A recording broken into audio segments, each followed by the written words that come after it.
You're too short. You're not strong enough. You're not fast enough. No one wants to hear what you have to say. You're never gonna make it. You are chosen. You have the gifts. People need to hear you.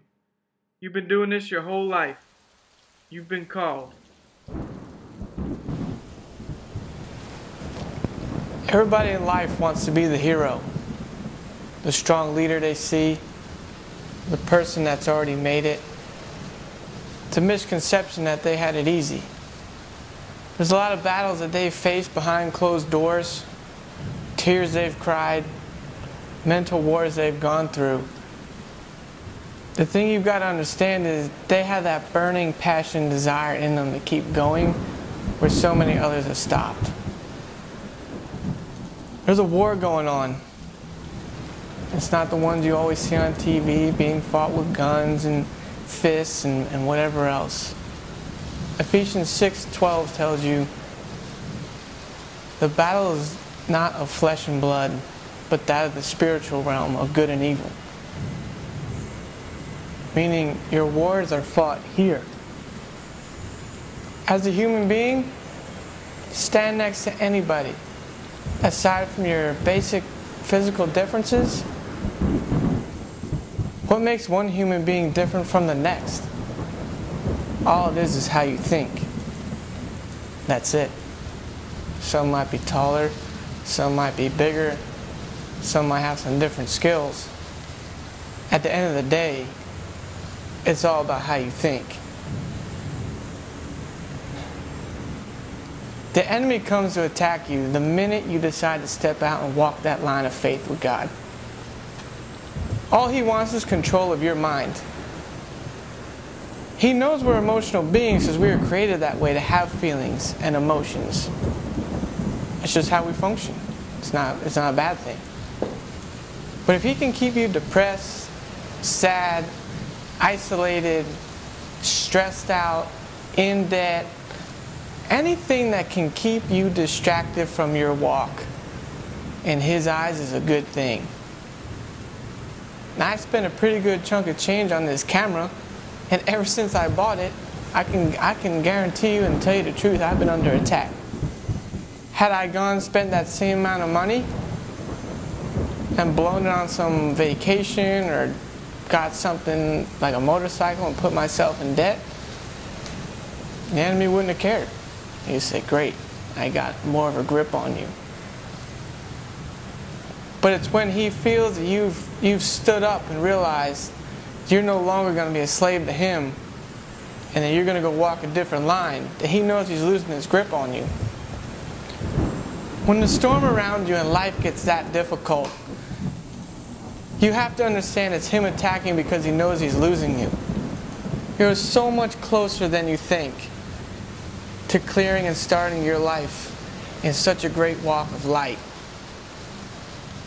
It's so easy to settle nowadays and live this average life. I'll tell you the problem with that is when you hit the age of 40, 50, 60, 70, there's no rewind button. You already know in your heart what you're supposed to be doing. Every one of us is born with the seed of greatness in us. And I believe every one of us knows our mission in our heart. It's just you have the faith to go walk it out. Now, Psalm 7:9 says, "For you who try the hearts and emotions are a righteous God." What does that mean? God's going to test us. He wants to test us to know what our heart is. When he knows our heart, he'll know he can bless us and use us as one of his soldiers. Just remember this. The crazier the storm gets, the more you need to have faith and look up into the sky and smile, because your blessing is this close. Right when it's about to seem like you're about to break, just smile and say, I'm going to keep going, God, because it's right around the corner. Zechariah 9:12 says we should be prisoners of hope. Hebrews 10:35 says, do not cast away confidence. It will be richly rewarded. Let me give you a little story. It was a A couple of scientists put together what hope means to people, what seeing light means to not just people, but creatures too. They took a bucket and they filled it with water. And they took a rat and they put it in the bucket. And they closed the door in the room and they filmed it. The rat was swimming, swimming, swimming. It couldn't find its way out. It was going and going and going. That rat only lasted 3 minutes before it gave up and quit and saw no other way and it drowned. They took that same bucket, filled it back up with water, except instead of closing the door, they left the door cracked so that light was coming in.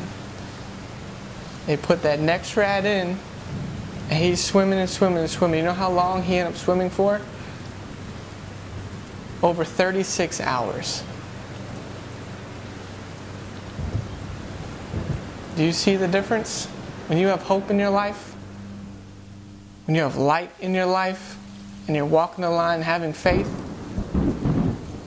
don't let those evil thoughts and those thoughts drag you down. Learn to talk to yourself. Learn to change those thoughts. And remember, the mind is the strongest weapon in the world.